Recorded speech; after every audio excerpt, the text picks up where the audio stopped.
ahead and call the meeting to order. And just a reminder for folks that if you are a TAC member, please keep your microphones muted, but please keep your cameras on if you could, so that we can show we have a quorum of the meeting in process. So let's see, Secretary Manis, can you please do a roll call? And folks, please state your name and the agency you're with.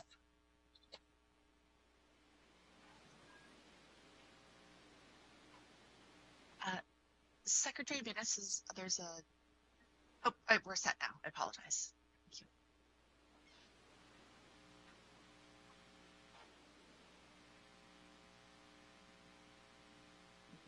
City of Cotati. Craig Scott, City of Cotati. City of Petaluma. Dan Herrera, City of Petaluma.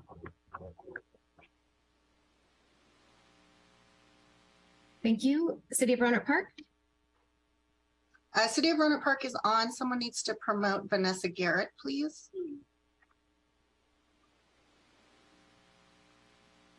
And it looks like Vanessa, we're having trouble promoting you, according to. Looks like we just got her. Okay, great. Thank you. City of Santa Rosa.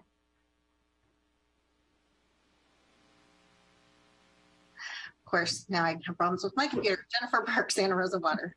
Happy Monday. City of Sonoma. Matt Wargula, City of Sonoma. North Marin Water District. Tony Williams, North Marin Water District.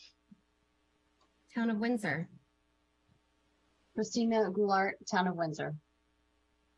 Valley of the Moon Water District.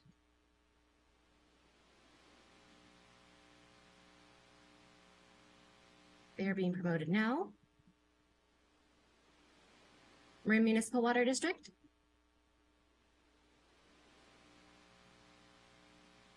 I know they mentioned they may be arriving late. Valley of the Moon, can we get a name check, please? Yes, Matt Fulner, Valley of the Moon. Thank you very much. All right, thank you. Secretary Manis, can you please share all the public attendees that are also on the meeting? Thank you, Chair Burke. Sandy Potter, Peter Martin with the City of Santa Rosa, Emma Walton, Charlie Schneider, Bob Anderson, Bill Keene, and one attendee listed as administrator through North Marin Water District. If the attendee from North Marin Water District is a TAC panelist, please raise your hand and we'll get you promoted.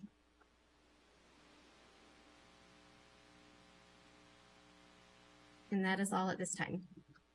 Okay, and I think we also have Sonoma Water staff, a number of you on as well. All right, our next item is item number 2, and that is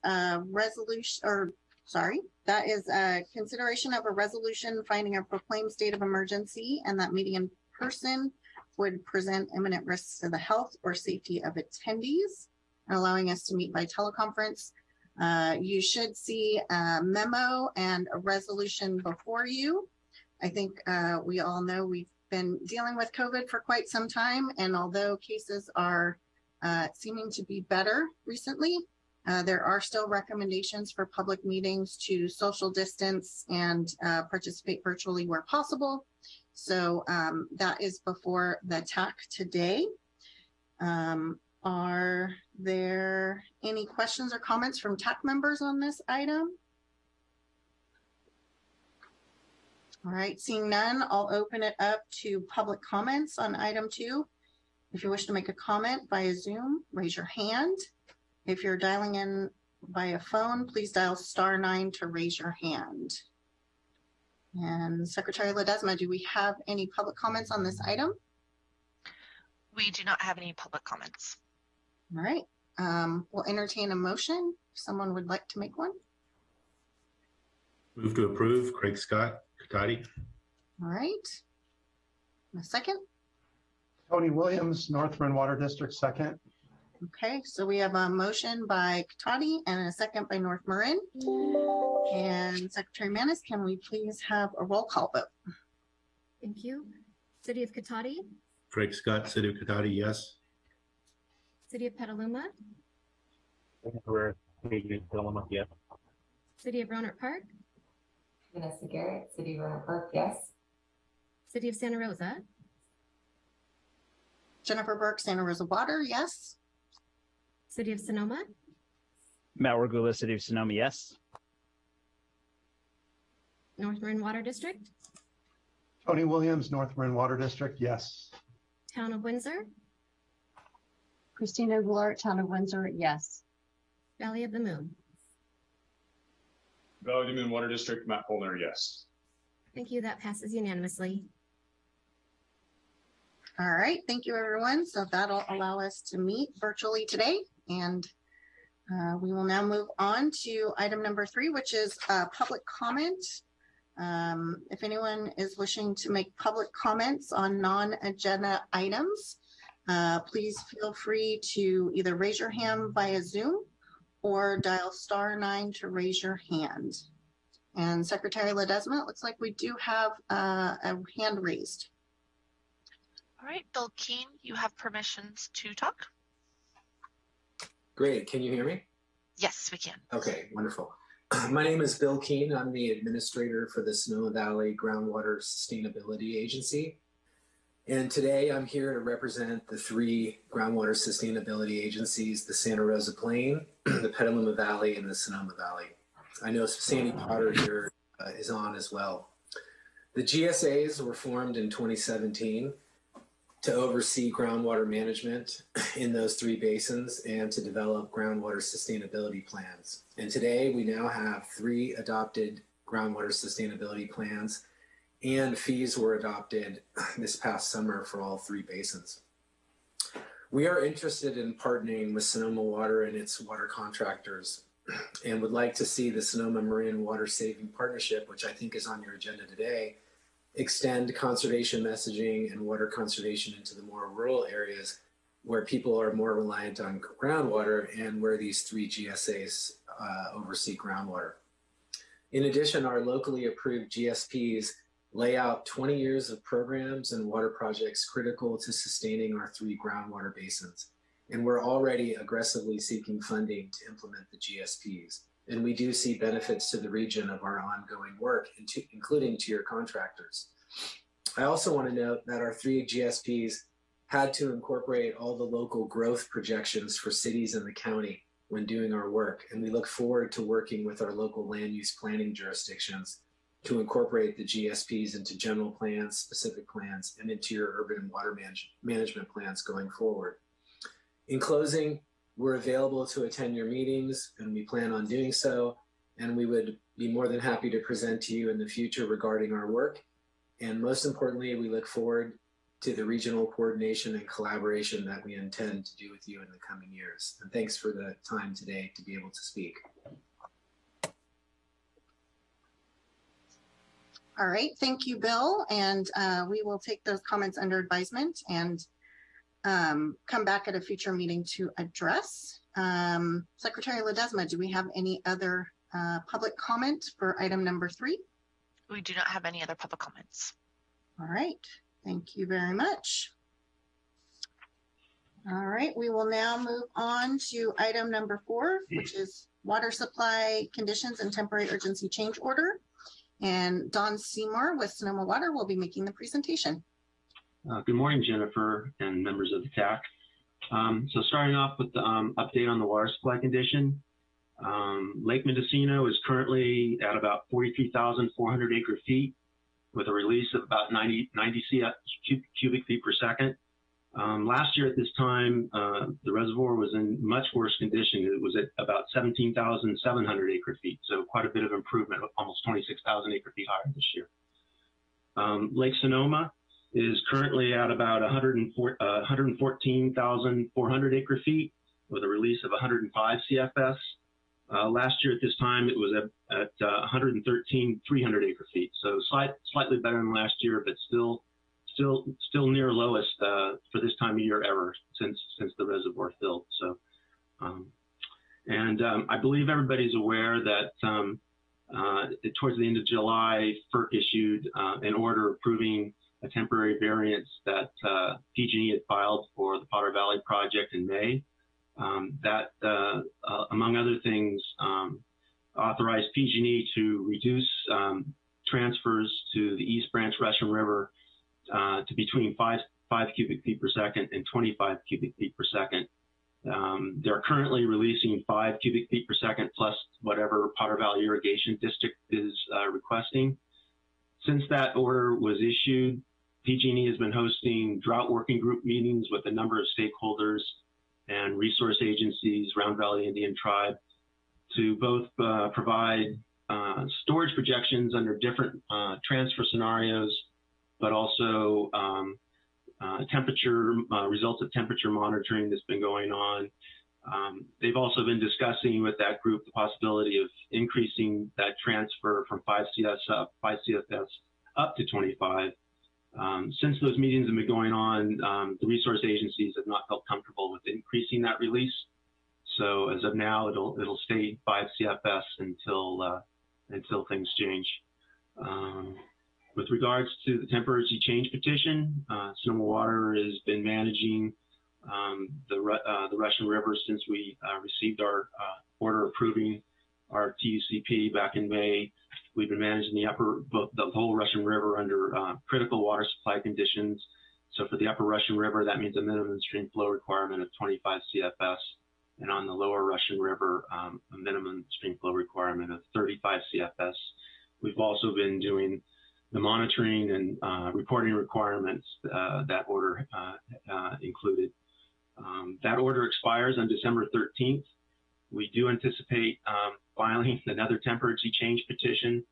It'll likely be to move the hydrologic index that determines the minimum stream flow requirements to a metric from Lake Pillsbury to storage thresholds at Lake Mendocino. And that's really being driven by the fact that I think everybody's aware that the transformer bank at Potter Valley Project's hydroelectric plant has failed. PG&E has still not repaired that. And that means there'll be no discretionary transfers to the Russian River. PG&E probably, we anticipate PG&E likely will do exactly what they did last year. They will just release what they're obligated to under their FERC license, and then the 5 CFS that PVID receives during the winter. So that's what I have, Jennifer, unless there's any questions. All right, thank you, Don. Are there any questions from members of the TAC? All right, seeing none, I think, Don, you mentioned that you guys are looking at various scenarios for projections. Are we still looking at staying above sort of the 100,000 acre feet by November? Are we still on track for that? We're still on track for that, Jennifer. However, you know, if we have dry conditions, it certainly could drop down below 100,000 acre feet in early 2023. Okay. So we will be, as last year, we will be working with the state board on some of the potential terms that could affect our diversions from the Russian River if it drops below 100,000 acre feet before July 15, 2023. And we'll be working closely with the TAC ad hoc on that. All right. Any other questions from TAC members? Craig. Thanks for the presentation, Don.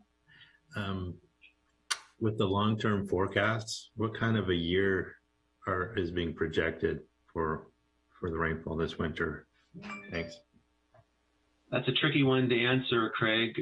They are forecasting La Nina, and you know, for Southern California, there's a pretty strong correlation to dry conditions, but Sonoma County rides kind of a bit north of where that correlation exists, and so right now it's a bit of 50-50 whether we could have normal or a wet year versus a dry year.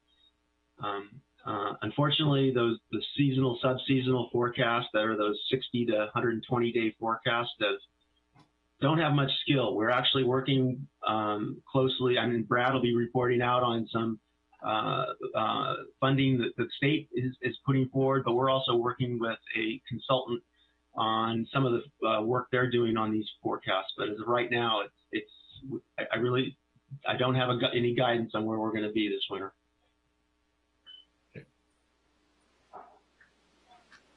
All right, any other questions from members of the TAC? All right, seeing none, we'll now open up for public comments on item number 4. If you wish to make a comment via Zoom, raise your hand.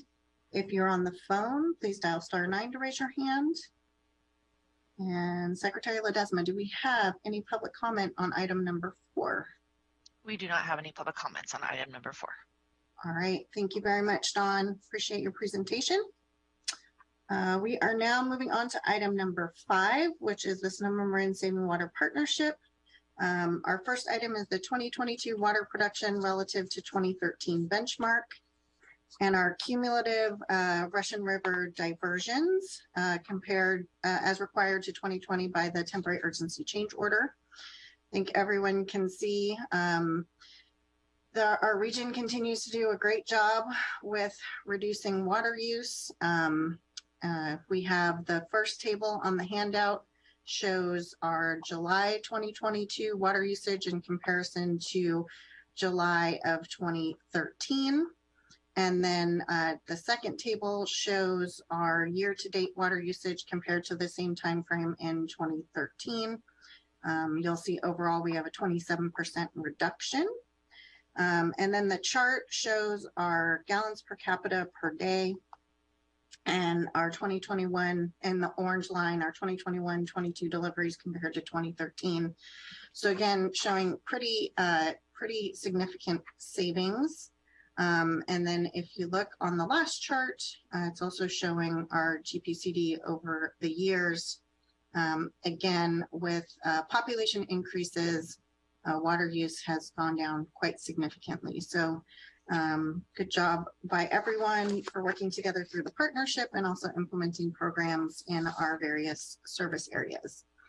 Any questions or comments from the TAC on our water savings?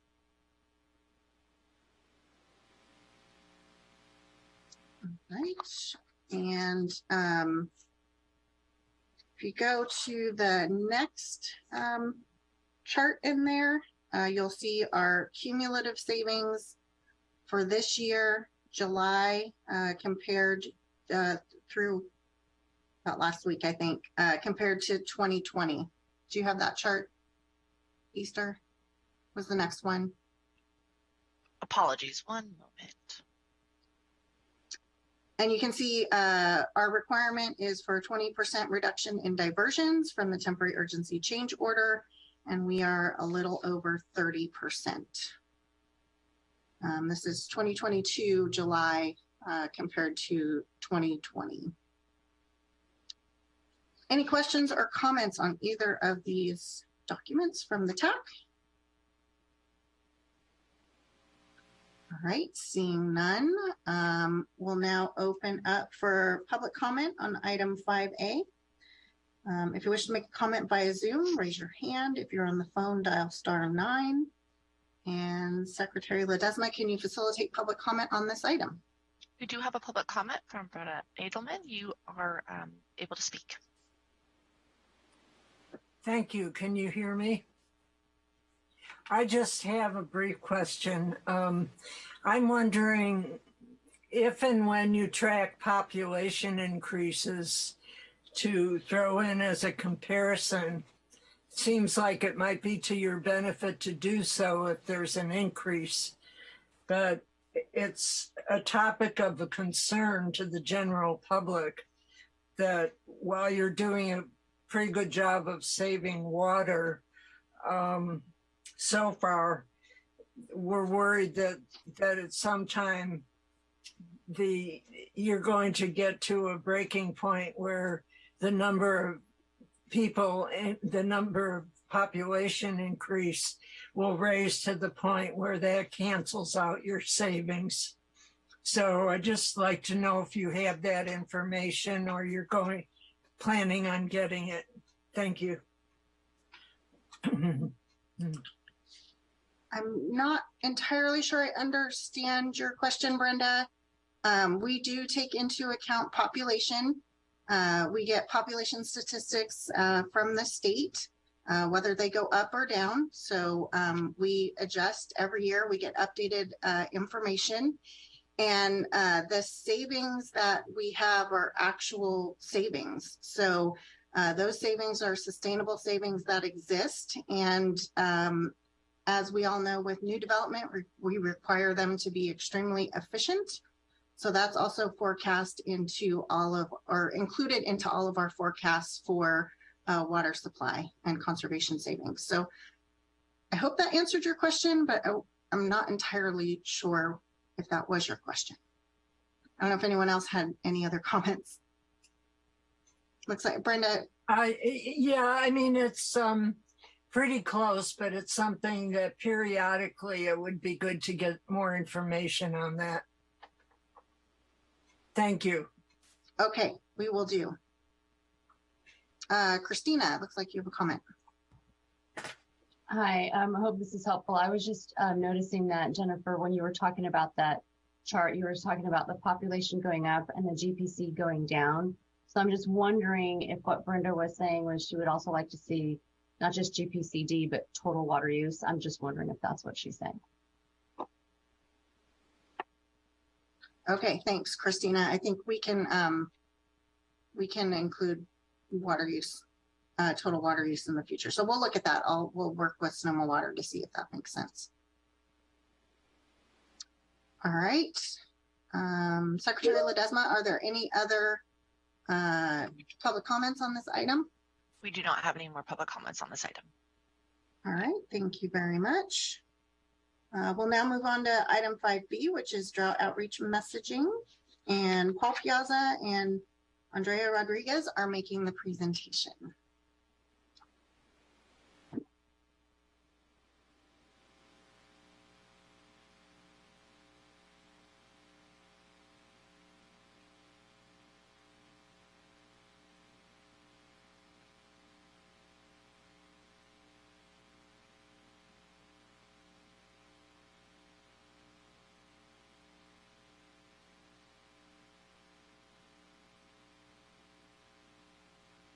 I know that Andrea's going to jump in on this first, so I suspect she's just working to put her presentation in full screen mode. Yeah, just a second. I'm getting the little spinny wheel.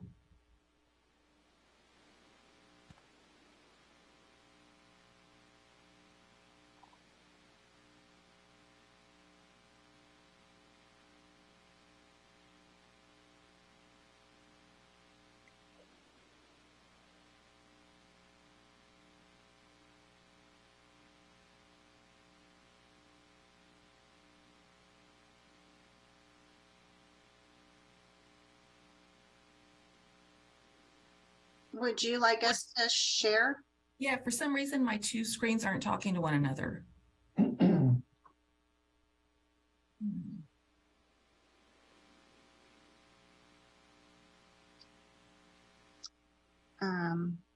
Andrea, I can put the PDF up if you'd like, and I'll run it. Okay. I think I'm able to share for you. Looks like Dean already put it up. So. This is so weird. If you would just like to let me know when you'd like to advance to the next slide each time, and I will do that for you.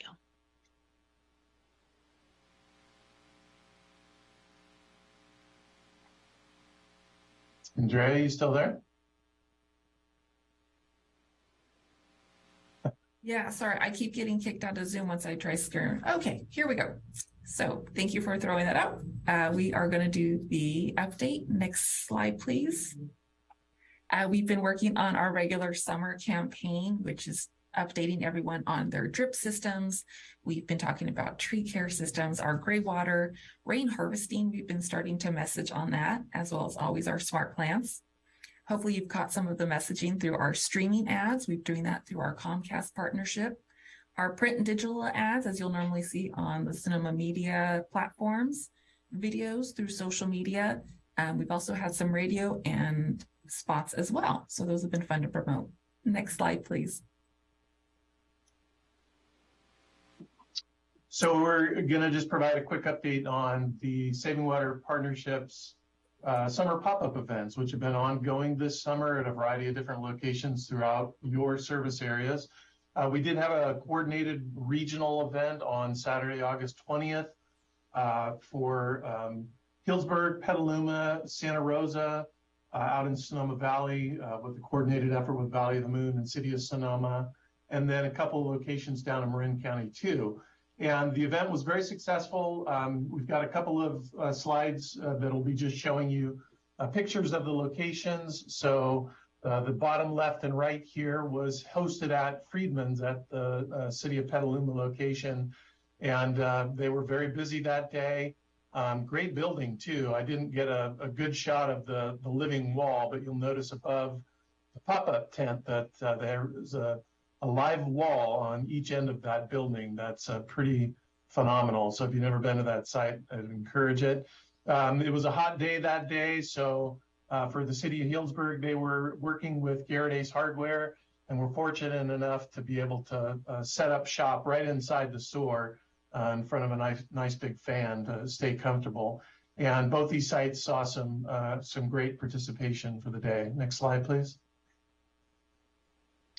Out at Sonoma Valley, in addition to water conservation staff booth, which is top right, through the partnerships Water Smart Plant program and our contractor with Susan Von Tempo at Plant Harmony, we were able to get a really substantial presentation of the Water Smart Plant label at their nursery at Friedman. So they were co-tabling that event and were able to provide, in addition to drought outreach information, information about our Water Smart Plant Label program and the available plants for people to purchase and install at their home that are low water use. Next slide, please. Down in Marin, Pini Hardware in Novato was one of the co-participating retailers, and Marin Water was down at one of the Slope Garden Centers. Both got a lot of participation. In the case of the Mill Valley site, we actually had KTV News Channel 2 show up and get a little airtime on the event. Next slide, please. And then similarly, City of Santa Rosa was partnered with Friedman's Home Improvement Center. They were very busy there at that location and also had some airtime on Channel 4 in the Bay Area for the event that day. Next slide. And I don't know, Andrea, if this is playable. If it is, this was just a shot of the Channel 4 newscast that was taken from Andrea's television at her home. And I'm going to turn it over to Andrea at this point. I'm always happy to send you the link after, but it was something fun to catch it on the news after. It is playable. Would you like me to play it now? Yeah, let's give it a try. Thank you.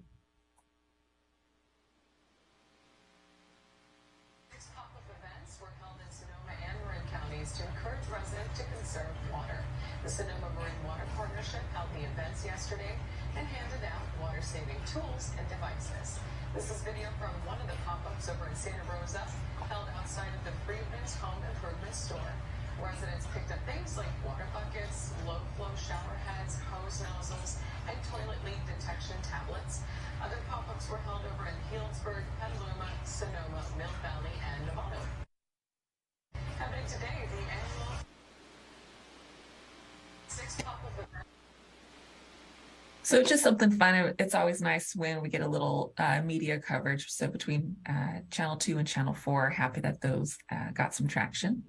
But also we have a couple more pop-ups rounding out the summer. So keep them coming. If there's anything else happening, feel free to let us know and we can add them to the pop-ups. And the next slide, please. And of course, we're continuing partnering with the county communications team and doing the virtual drought town halls. Those are happening about the first Thursday of every month. So we just had one in September. That is online. So we had Brooke Bingham from the National Weather Service speak, and she's doing a great job keeping everyone up, similar to that weather question, as well as Sonoma Water and participants keeping the community informed. So keep an eye out for our October and November dates. If there's anything else you'd like to see, please let us know.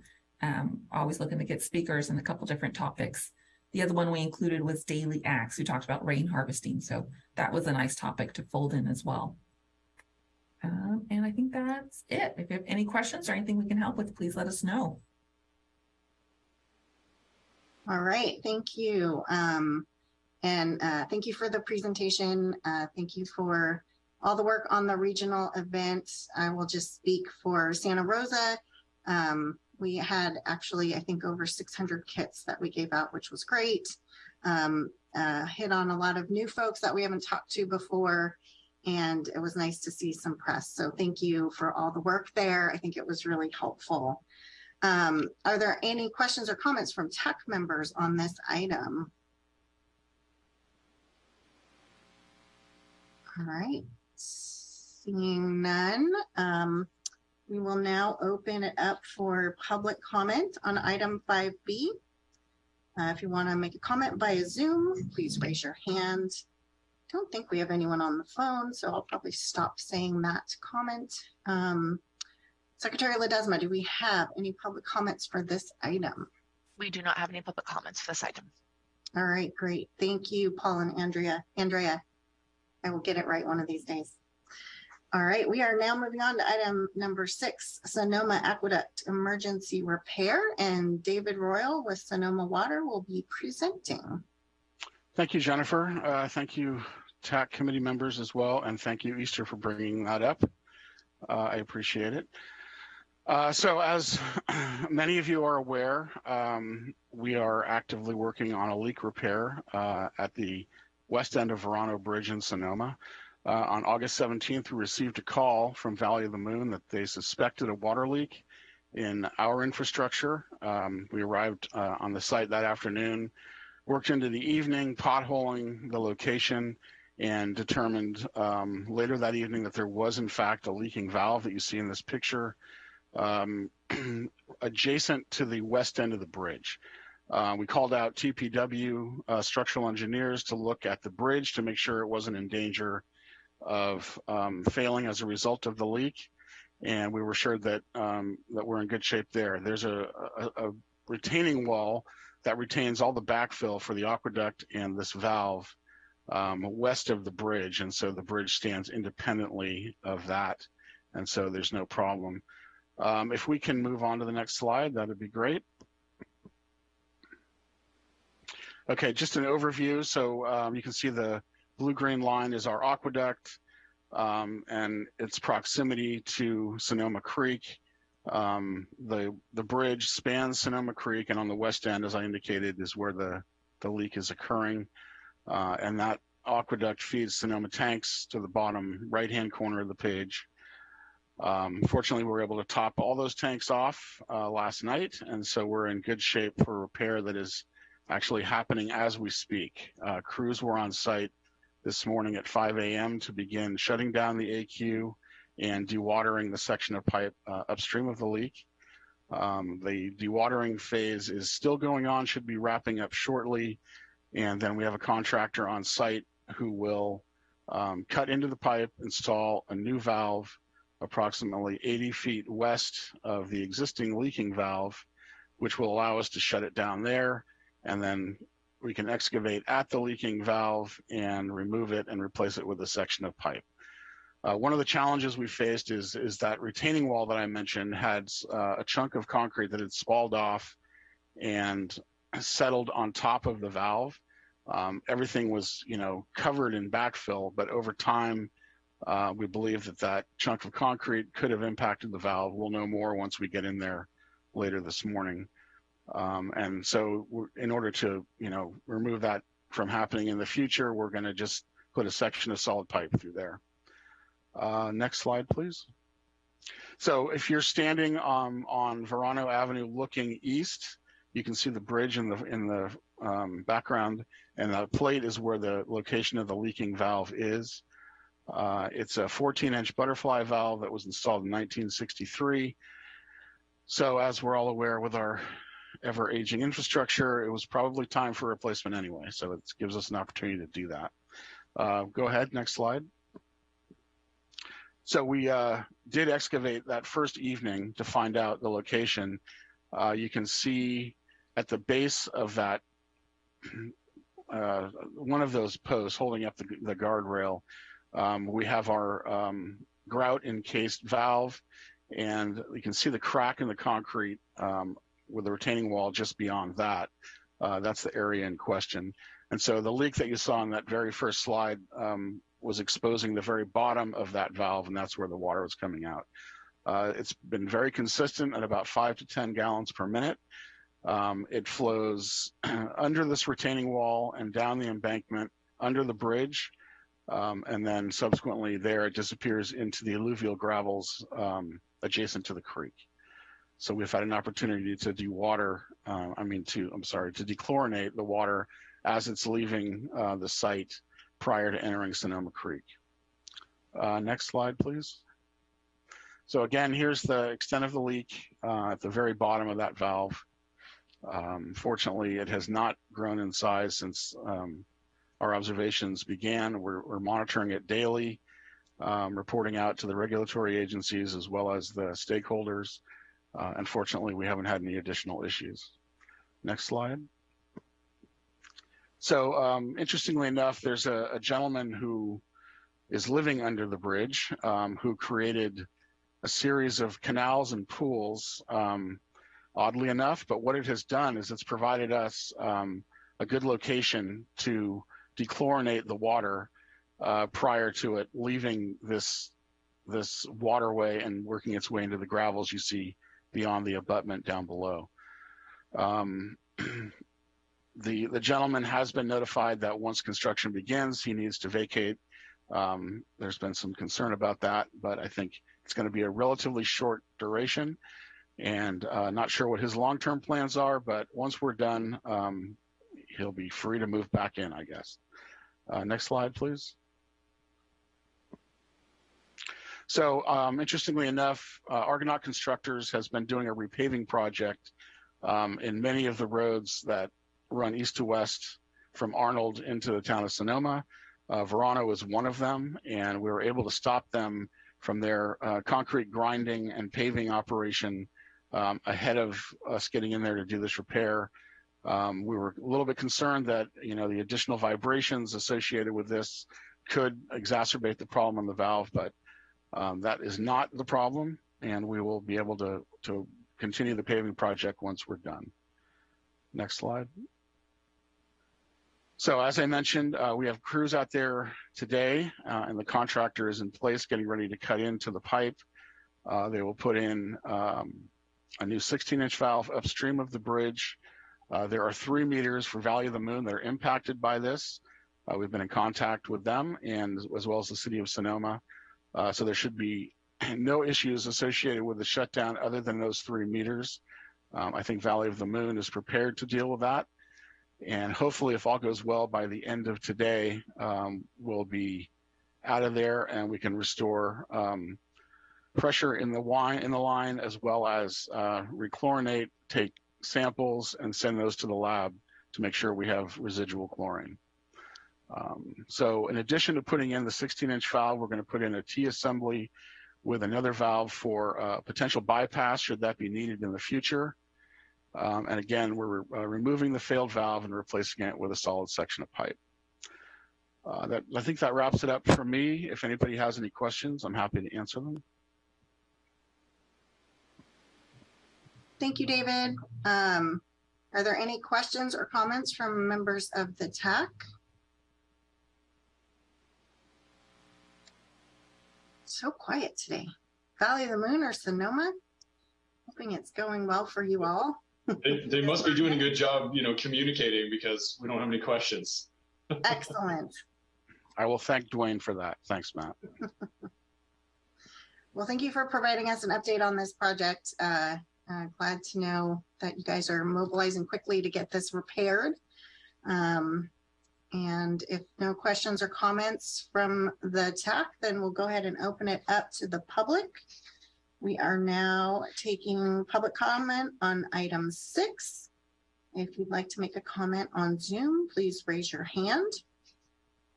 And Secretary Ledesma, do we have any public comment on this item? We do not have any public comments. All right. Thank you very much. And thank you, David, for joining and presenting at our meeting. Thank you, Jennifer. All right, we will now move on to item number 7, which is the biological opinion status update. And Pam Jean will be giving the presentation. Yeah, good morning, everybody. And thank you, Mr. Dina. I'm not sure who just put that up, but thank you. Hopefully everybody, well, I know everybody received this along with the agenda. So if there's any questions afterwards, I'm happy to answer them. I'm going to run through it pretty quickly. The fish flow project, there's really no changes there from the last time we spoke. And we do continue to work on quite a bit of modeling work because we're still trying to zero in on changes to the Potter Valley project and potential changes to the project, which in turn is going to change our project description, which is going to require recirculation. So they continue to work on that, getting them all the modeling done so that the impact analysis can be revised accordingly. So that's what's going on with the fish flow project. The Dry Creek Habitat Enhancement Project, the core is out there. They're under construction on Reach 13, which is part of phase 4 of the project. They awarded the construction contract for that right at the end of May of this year. And they began construction on August 1st. We were actually out there for a groundbreaking ceremony on the 16th. And they had gotten quite a bit accomplished already.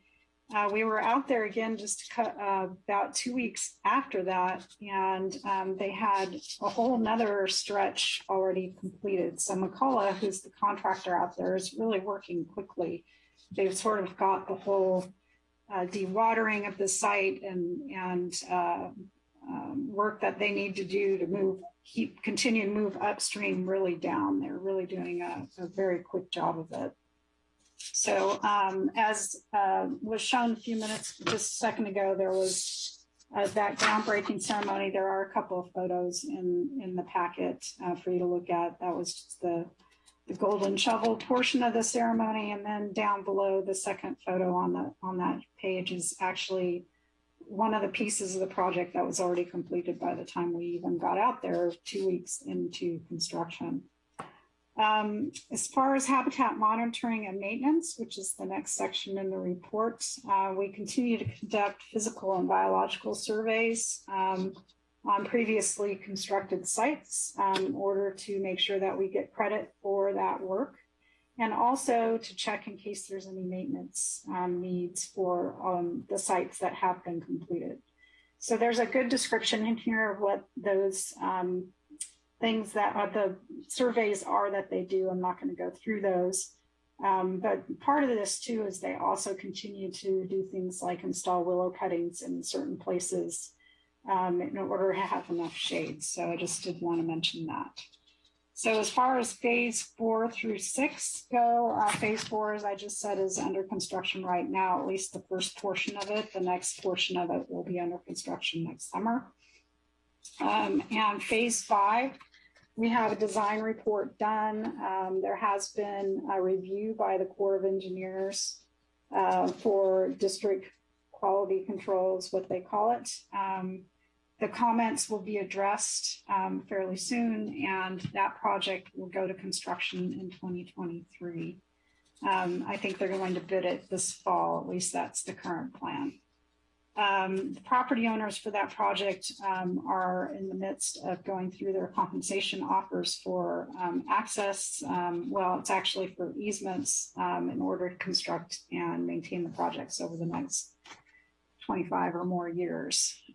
So the phase 6 of the project, they're a little bit further back. This portion of the project is going to construction, at least the plan is in 2024. So they're working on initial right-of-way with regards to the phase 6 work right now. Just upstream of where the photographs that you just saw is another small piece of work that Sonoma Water is undertaking. And that would allow us to get in there and do some work. That piece of it is at about a 60% design phase. And we have a design selected, so they're working on that design alternative right now. As far as public outreach goes, there was a meeting with the Dry Creek Valley Association board members on August 17th. This is sort of an annual meeting that we do with the Dry Creek Valley Association in order to keep them up to speed on the project for their request. And fish monitoring, this season, they're doing a lot of work. This is the time of year that they get out and they do sampling out in the constructive portions of the project. And they include doing things like electrofishing, which you can see in the lower right photo on this page, and looking for the fish that they do collect. They are tagging those fish so that we can detect them at the antennas that are out in the system now through the winter. So we began doing this monitoring in 2013, and it's proven to be pretty effective. So they have a pretty good idea of the fish, whether the fish are or are not using the habitats, which they do seem to be using the enhanced habitats. On the next page, there's a discussion about the fishery monitoring that's going on in association with the drought. This work is being done in order to document effects on the fish during this drought in the main stem Russian River and in the estuary. So there's also water quality monitoring going on at Lake Mendocino. And collectively, there's a number of sites that are being monitored for fish, a number of sites, 23 to be exact, sites that are being monitored for water quality, and then physical conditions at 8 sites. This data is collected either continuously, the water quality data continuously, or through grab samples. And the physical monitoring is conducted bi-weekly as we go through the drought. And all of this data is being collected and reported to the resource agencies on a weekly basis, as well as we meet with the resource agencies every 2 weeks to make sure that they understand the data that we've provided them, that there's not any misunderstandings. And just so that if the status of the fish change during this drought, that we're talking about that and any needs that may come up. So the Russian River Estuary Management Project, we are currently in the management season for the lagoon out at the mouth of the Russian River. The management season runs from May 15th to October 15th. And we continue to do fisheries, pinniped, and water quality monitoring. That started in June, along with topographic survey monitoring of the beach out at Jenner at the mouth of the Russian River. We had a lot of closures at the beach or at the estuary this year, but the estuary is currently open, and we don't expect it to close anytime really soon, although excuse me, this is the time of year if we're going to see a closure. We would likely see it in September and October timeframe. And Dawn already talked about interim flow changes under the temporary urgency change petition order, so I will not speak to that unless there's any questions there. And that's it for me, Jennifer. Thank you, Pam. Are there any questions or comments from members of the TAC on the biological opinion update? All right, seeing none. I will just note that I was given the opportunity to go on a tour and sort of represent the TAC on a tour of the some of the or the phase of the project, and it was incredibly interesting and really impressive work by your contractor. So thank you for allowing me to be on that tour and to see some of the work that's happening. It's really impressive. So, and especially the drone work you all are doing too. So that was all very, very cool. All right, seeing no questions or comments from the TAC, we'll now open it up for public comments on item number 7. If you wish to make a comment via Zoom, please raise your hand. And Secretary Ledesma, can you facilitate public comment on this item? We do have a public comment from Charlie Schneider. You have permissions to talk. Hi, thanks. Pam, just a quick question for you. I was wondering who on Sonoma Water staff I could talk to about the upper main stem monitoring. Just interested in hearing more about what you guys are doing up there. So Charlie, are you wondering about, excuse me, fishery monitoring, water quality monitoring? Yeah, fishery monitoring. Fishery, probably the best person to talk to is Greg Horton. Okay. Yeah, I know Greg. Do you know him? Yep. Okay. All right. Yeah. Perfect. Thank you. To talk to Greg. David Manning is out, I'm pretty sure, on vacation, so I'm not.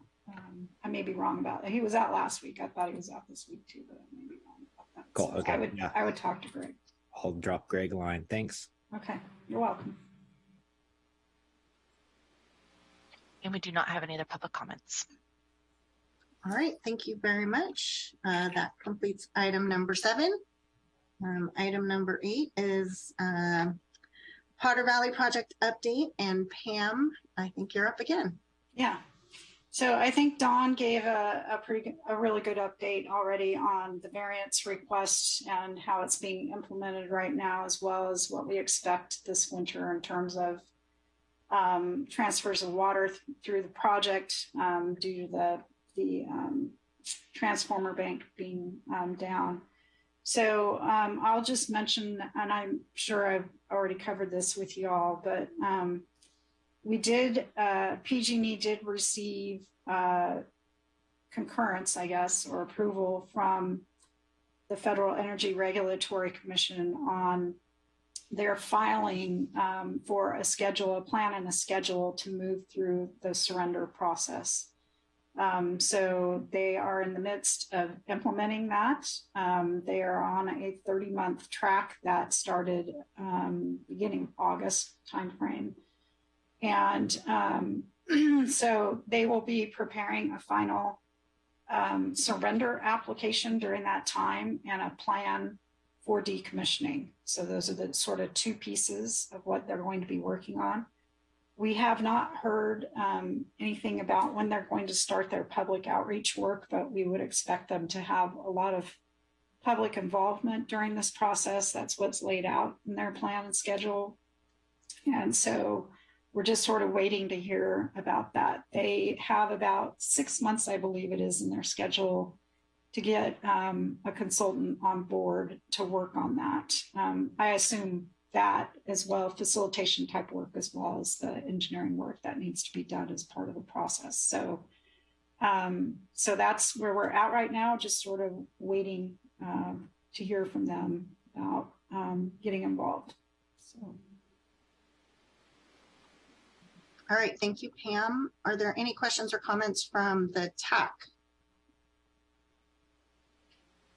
All right, seeing none. Jennifer, let me mention one more thing. So the other thing, which I think I've mentioned before to this group also, is that we have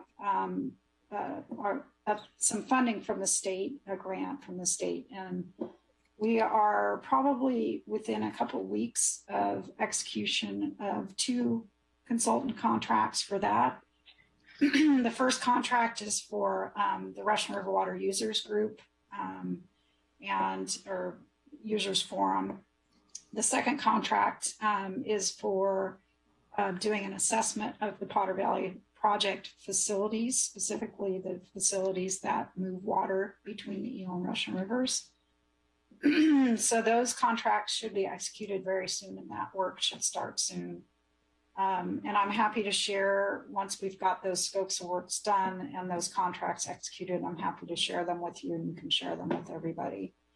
And the other piece of work that's being done has more to do with water resources in the Potter Valley itself. That's a couple weeks behind those. So I would expect maybe within the next 4 weeks or so, we'll execute a contract on that. So we're moving forward pretty quickly to get those done. And once they're executed, we'll start implementing those scopes of work. Great, thank you, Pam. Are there any questions or comments from the TAC on anything Pam just reported related to Potter Valley? Pam, I did have a question. Has Sonoma Water heard at all if Huffman's ad hoc is still going to be convening and meeting? And has there been any discussions of how Huffman may reach out and work with Congressman Thompson now that the jurisdictions are going to be changing in 2023? Yeah, for those who don't know, Lake Pillsbury and somewhat downstream of Lake Pillsbury is going to become part of Congressman Thompson's district on the 1st of January, 2023. So Congressman Thompson is very interested in understanding more about the project and everybody's concerns with regards to the project. I don't know personally what the two congressmen are doing. I know that there was an attempt to go out to the facilities themselves, to the PG&E facilities, which didn't end up happening just due to scheduling and a bunch of other reasons. So I don't know. I mean, they don't tell us what they're doing in terms of coordinating. So I don't have direct knowledge of that, but I'm sure that they will. I know that one of the reasons that site visit didn't happen was because one of the congressmen couldn't make it, and they wanted both of them to be there. So I noticed Brad just came off mute, and I'm wondering if he has something to say. But let me finish by saying, and as far as Congressman Huffman's ad hoc goes, I'm actually kind of surprised that we haven't met, but it could be that they're waiting for the first sort of round of outreach from PG&E before they convene. That's that would be my guess. Is that's what they're waiting for, to know a little bit more about what the plan is on PG&E's part. And if I recall correctly, and apologies if I don't have the right information, but weren't they supposed to have a plan in place? And what was the schedule again for that initial plan? I know 30 months for the whole thing, but were they sharing? Right. I think it was 6 months. 6 months. So. Yeah. Okay. All right. Thanks, Pam. And Brad, did you have something you wanted to say? Sorry, no. I noticed you came off mute. That's okay. You covered it, Pam, and I was just going to follow up with the Russian River Water Users Forum. We'll be going out with stakeholder interviews. We're interviewing about 45 different interest groups and individuals throughout the watershed. Jennifer Burke has been on that coordinating committee with us. So we'll ensure that the water contractors, including the TAC and WAC, are represented in those moving forward. But we do anticipate those interviews going out hopefully within the next month. And as we do engage and start those, we would like to update this group and offer, if you all hear things in the community when these surveys and discussions happen, would welcome that feedback and input on what you're hearing. So that's all I wanted to say, Pam. Thanks, Brad. All right, thanks, Brad and Pam. Any other questions or comments from the TAC on item number 8? All right, seeing none, we'll now open it up for public comment. If you'd like to make a public comment on item number 8, please raise your hand via Zoom. And Secretary Ledesma, do we have any public comment on this item? We do not have any public comments on this item. All right, thank you. All right, we will now move on to item number 9, which is the Sonoma Water Government Affairs update, and Brad Sherwood is making that presentation. Thank you, Jennifer. Hopefully everyone has the handout there, and I'll just give a very brief update on the water transmission side of our funding request. Two big milestones did happen over the last month since we last met. On the federal side, we are excited to say that after several years of advocating in Washington, D.C., we're able to get our seasonal to sub-seasonal initiative with the Department of Water Resources included in a Senate appropriations bill with funding tied to it for $1 million. As Don mentioned earlier in this meeting, long-term forecasting needs are it's a miss. There's low probability on the current forecasting. And so what the seasonal to sub-seasonal project will do, it will actually fund a pilot project to help administer supercomputing data forecasting for forecasting that's 4 to 12 months out. It's quite a remarkable initiative. It's an initiative that Janine Jones from the Department of Water Resources has been leading for the last several years, along with the Western States Water Council, whom we've been working with. So that is exciting news. Again, that's the first time we've gotten any kind of a Senate appropriation on that program nationwide. Another exciting development, thanks to everyone's help here, is the Advanced Quantitative Precipitation Information Program, which is the installation of radar units, weather radar units throughout the Bay Area. Again, for the very first time, we've actually got the terminology AQPI in a Senate appropriations bill with another $1 million funded. You know, these are baby steps, right? You got to get in with baby steps funding and then you grow it. That's the goal. AQPI this money will help with operations and maintenance funding of those radar units.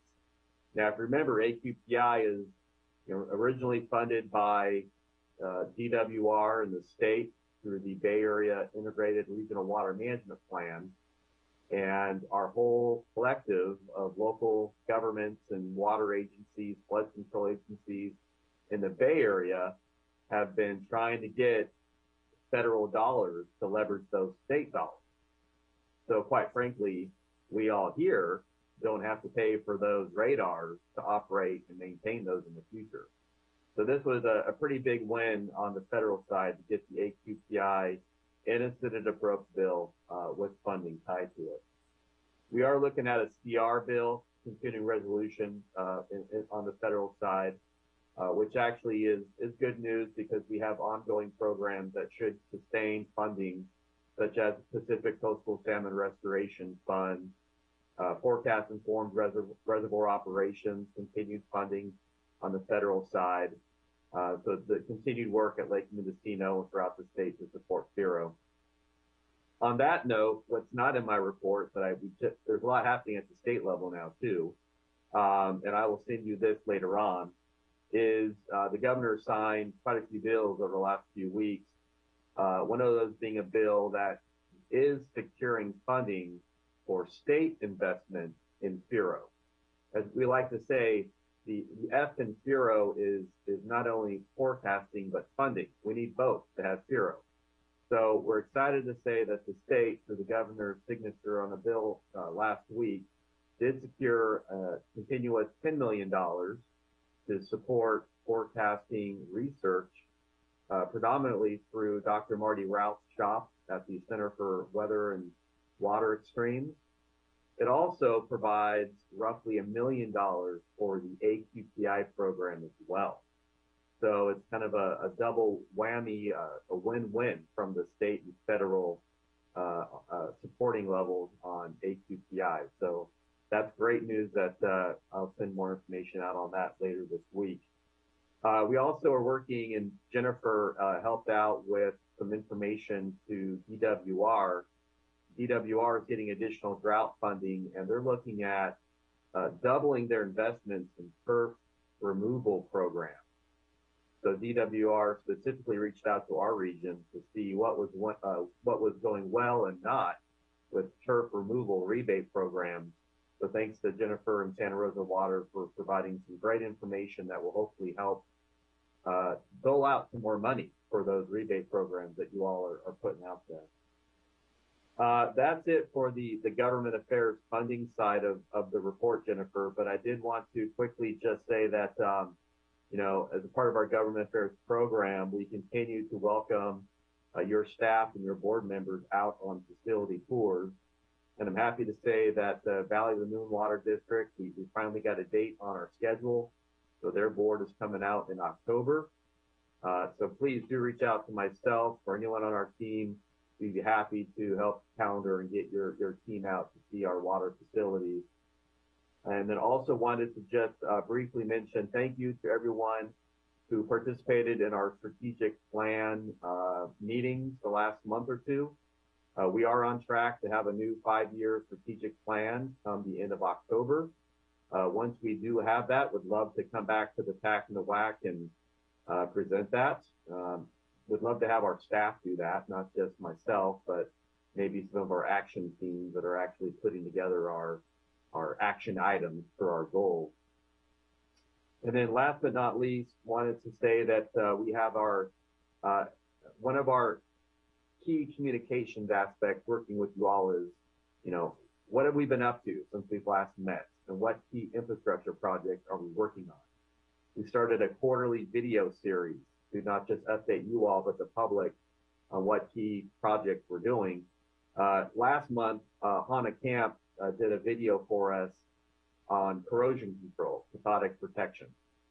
Next month, Scott Carter from our team will be doing a video on our water storage recoding program.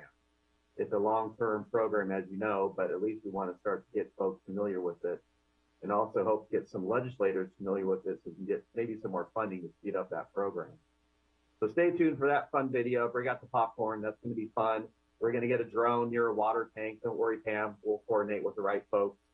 But it'll be a fun, good video. So with that, I do want to also once again say we have our Wednesday all staff Zoom meetings. We've done a lot of y'all already. We brought in to meet our staff and kind of do a meet the contractor, meet our water community.